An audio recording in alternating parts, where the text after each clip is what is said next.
Hello दोस्तों, स्वागत है आपका मेरे YouTube channel let's study with Poonam में, जिसमें हम जीके जीएस से रिलेटेड टॉपिक के बारे में चर्चा करते हैं। तो इसी श्रृंखला में आगे बढ़ते हुए अब हम बात कर रहे हैं कर्नाटक राज्य के बारे में और उसके कुछ पर्यटक स्थलों के बारे में। तो चलिए शुरू करते हैं। कर्नाटक की राजधानी बेंगलुरु शहर है। इस शहर को गार्डन सिटी ऑफ इंडिया के नाम से भी जाना जाता है। बेंगलुरु कर्नाटक राज्य के सबसे महत्वपूर्ण पर्यटन केंद्रों में से एक है। बेंगलुरु का मुख्य बाजार केंद्र में एमजी रोड, ब्रिगेड रोड, वाणिज्यिक स्ट्रीट इत्यादि शामिल है। बेंगलुरु में कई झील और पार्क हैं। बीएमटीसी बेंगलुरु में दर्शनीय स्थलों की यात्रा के लिए विशेष बसों की सुविधा भी प्रदान करता है, जिसमें कुबेरी शामिल है, जो एक डबल डेकर खुली हुई बस है। बेंगलुरु में कई सारे पार्क हैं, जैसे Lal Bagh, Cubbon Park, Bannerghatta Park, Wonderla Amusement Park, Freedom Park इत्यादि। यदि ऐतिहासिक स्थलों की बात करें तो बेंगलोर फोर्ट, टीपू सुल्तान के ग्रीष्मकाल के महल, मायो हॉल। सरकारी संग्रहालयों की बात करें तो केम्पेगौड़ा म्यूज़ियम, जवाहरलाल नेहरू तारामंडल, HAL एरोस्पेस संग्रहालय, विश्वेश्वरैया औद्योगिक एवं तकनीकी संग्रह संस्थान आदि यहाँ के प्रमुख स्थल हैं।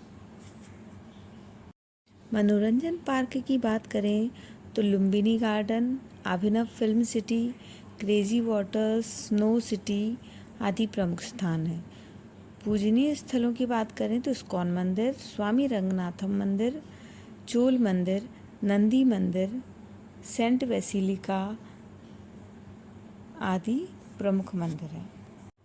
सबसे पहले बात करते हैं बेंगलुरु शहर के बारे में, जिसके पुराने नाम बंगलुरु या बेंगलोर भी थे। कर्नाटक की राजधानी बेंगलोर है। भारत का तीसरा सबसे बड़ा नगर और पांचवा सबसे बड़ा महानगरीय क्षेत्र है। बेंगलुरु नगर की जनसंख्या 84 लाख है और इसके महानगरीय क्षेत्र की जनसंख्या 89 लाख है। दक्षिण भारत में दक्कन के पठार पर 900 मीटर की ऊंचाई पर स्थित यह नगर अपने साल भर के सुहाने मौसम के लिए जाना जाता है। लोक संस्कृति में भारत का उद्यान नगर के नाम से भी जानते हैं इसे।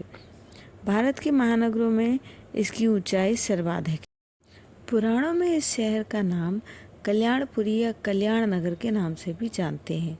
कालांतर में इसका नाम बेंगलुरु हुआ। ब्रिटिश राज्य के आगमन के पश्चात बेंगलुरु को औपनिवेशिक नाम बेंगलोर मिला। बैगूर के पास बने एक शिलालेख से ऐसा प्रतीत होता है कि यह जिला 1004 ईस्वी तक गंग राजवंश का एक भाग था। इसे बेंगा या वल्लोर के नाम से भी जाना जाता था, जिसका अर्थ प्राचीन कन्नड़ में रखवालों का नगर होता था। ऐसा माना जाता है कि आधुनिक बेंगलुरु की स्थापना 1537 में विजयनगर साम्राज्य के दौरान हुई। विजयनगर साम्राज्य के पतन के बाद बेंगलुरु में सत्ता की बागडोर कई बार बदली गई। मराठा सेनापति शाहजी भोसले के अधिकार में कुछ समय तक रहने के बाद मुगलों ने इस पर राज्य किया। अब चर्चा करते हैं मैसूर के बारे में। कर्नाटक राज्य में एक शहर है मैसूर। सांस्कृतिक राजधानी के रूप में जाना जाने वाला यह शहर है। मैसूर वाडियार राजाओं की राजधानी थी, जिन्होंने मैसूर पर कई शताब्दियों तक राज्य किया। वाडियार राजा कला और संस्कृति के महान संरक्षक थे। उन्होंने मैसूर को एक सांस्कृतिक केंद्र के रूप में काफ़ी योगदान दिया। मैसूर अपने महलों, संग्रहालयों और कला दीर्घाओं के लिए प्रसिद्ध है और दशहरा के त्योहारों के दौरान यहाँ दुनिया भर में से पर्यटक आते हैं। मैसूर में मसाला डोसा, मैसूर पाक जैसे लोकप्रिय व्यंजनों को भी अपना नाम दिया गया है।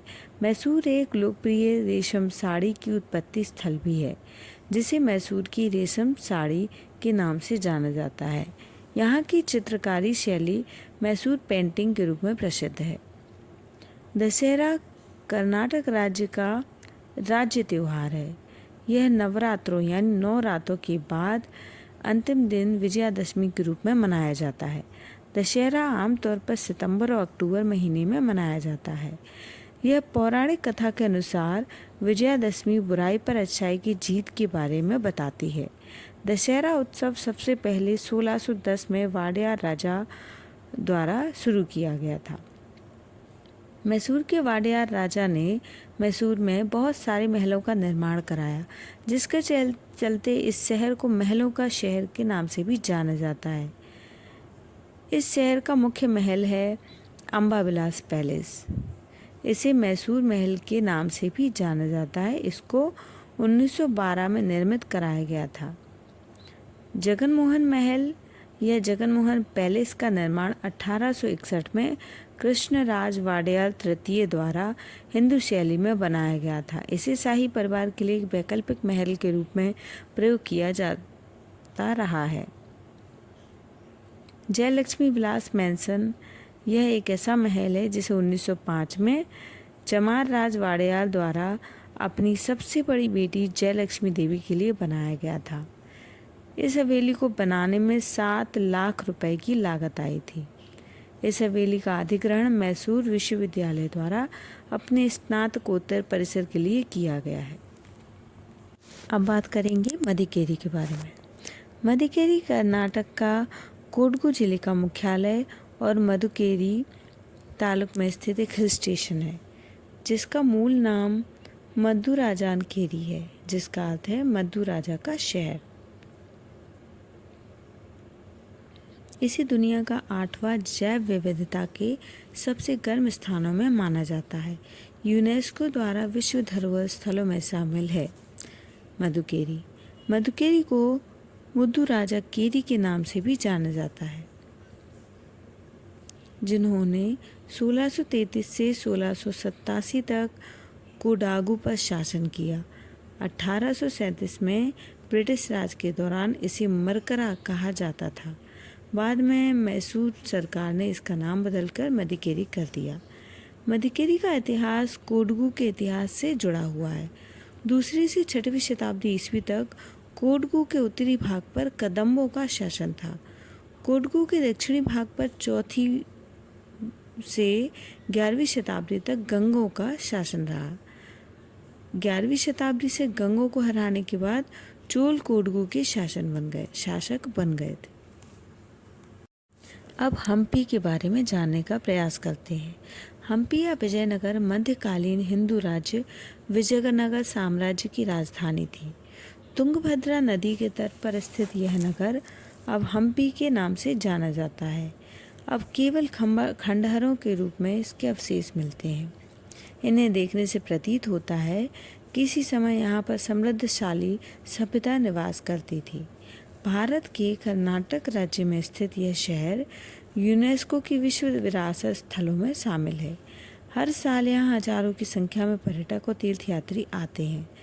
हम्पी का विशाल फैलाव गोल चट्टानों की टीले में विस्तृत है। घाटियाँ और टीलों के बीच 500 से भी अधिक स्मारक हैं। इनमें मंदिर, महल, तहखाने, जल खंडहर, पुराने बाजार, शाही मंडप, गढ़, चबूतरे, राजकोष आदि शामिल है। हम्पी में विठाला मंदिर परिसर निस्संदेह सबसे शानदार स्मारकों में से एक है। इसके मुख्य हॉल में लगे 46 स्तंभों को थपथपाने पर उनसे संगीत लहरियाँ निकलती हैं। हॉल के पूर्वी हिस्से में प्रसिद्ध शिला रथ है, जो वास्तव में पत्थर के पहियों से चलता है। हम्पी में ऐसे अनेक आश्चर्य हैं जहाँ यहाँ के राजाओं को अनाज और सोने और रुपए में तौला जाता था और उसे गरीबों में बांट दिया जाता था। रानियों के लिए बने स्नानागार, मेहराबदार गलियारे, झरोखेदार छज्जे और कमल के आकार के फव्वारों से सुसज्जित इमारतें थीं। एक सुंदर 2 मंजिला स्थान जिसके मार्ग ज्योतिषीय ढंग से बने हैं, धूप और हवा देने के लिए किसी फूल की पत्तियों की तरह बने हुए हैं। यहाँ हाथी खाने के प्रवेश द्वार, गुंबद, मेहराबदार बने हुए हैं और शहर के शाही प्रवेश द्वार पर हजारा राम मंदिर बना हुआ है। कर्नाटक में स्थित नागरहोल अपने वन्यजीव अभयारण्य के लिए विश्व प्रसिद्ध है। यह उन जगहों में से एक है जहाँ एशियाई हाथी पाए जाते हैं। हाथियों के बड़े बड़े झुंड यहाँ देखे जा सकते हैं। मानसून से पहले की बारिश में यहाँ बड़ी संख्या में रंग बिरंगे पक्षी दिखाई देते हैं। उस समय पूरा वातावरण उनकी चहचहाहट से गूंज उठता है। पशु प्रेमियों के लिए यह जगह देखने लायक है। एक ज़माने में यह जगह मैसूर के राजाओं के शिकार का स्थल हुआ करता था, लेकिन बाद में उसे अभयारण्य बना दिया गया। अब यह राजीव गांधी अभयारण्य के नाम से भी जाना जाता है। यह दक्कन पार्क के पठार में स्थित है। जंगल के बीच में नागरहोल नदी बहती है, जो कबिनी नदी से मिल जाती है। कबिनी नदी पर बने बांध के कारण पार्क के दक्षिण में एक झील बन गई है, जो इस उद्यान को बांदीपुर टाइगर रिजर्व से अलग करती है। इस पार्क में कई बड़े शिकारी जैसे बंगाल टाइगर, भारतीय तेंदुआ, भारतीय सियार, सुस्त भालू आदि पाए जाते हैं। बड़े शिकारी जानवरों में भारतीय हाथी, गौर, सांभर, चीतल, भौंकने वाला हिरण, 4 सींग वाला मृग, जंगली सूअर आदि शामिल है। वृक्षीय स्तनधारियों में ग्रे लंगूर, बोनेट मैकाक, लाल पतला लॉरिस, लाल विशाल उड़ने वाला गिलहरी आदि शामिल है। नागरहोल राष्ट्रीय उद्यान में पक्षियों की 250 से अधिक प्रजातियां रहती हैं। वन्य जीव भूमि में पक्षियों की विशाल और विविधता के अलावा काबिनी नदी के जल पक्षियों का भी बड़ा समूह है। पक्षियों में नीली दाढ़ी वाले मधुमक्खी खाने वाले से लेकर अधिक सामान्य ऑस्प्रे, बगुले और बतख भी शामिल है। एक महत्वपूर्ण पक्षी क्षेत्र के रूप में पहचाने जाने वाले इस उद्यान में पक्षियों की 270 से अधिक प्रजातियां हैं। इस वीडियो में हमने कर्नाटक के कुछ प्रमुख पर्यटक स्थलों के बारे में जानने का प्रयास किया है। तो अगर हमारा वीडियो आपको पसंद आता है तो हमारे चैनल को लाइक, शेयर एंड सब्सक्राइब ज़रूर करें। धन्यवाद दोस्तों।